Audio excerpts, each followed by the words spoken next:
All right, so here's a look at this small savings bank ATM. This is a cute little toy that you're able to kind of help save money, and you can deposit, withdraw. You can do all types of things here on this display screen. You've got some buttons up here at the top, like the code button. So just in case if you want to set a code so no one can get into your bank, you can go ahead and hit that code button, set the code, and then whenever you want to open it up, you have to enter that code.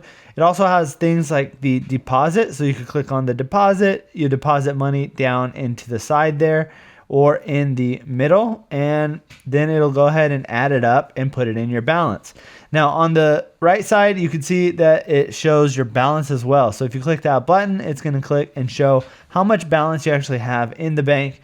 And then every time you withdraw, you want to make sure you click on that withdraw, hit the number in there, and then you can pull it out of the bank. It also has alarm on here as well, so if anyone tries to break into your little ATM, then the alarm will go off. So it's just a fun little way to save money besides having just a normal piggy bank. This is a digital electronic version, and it's just a good way for kids to kind of learn how to utilize an ATM or savings. So if you're looking for a cool little toy, something for your kids to learn how to save and play around with, then I would definitely recommend picking up this little ATM machine.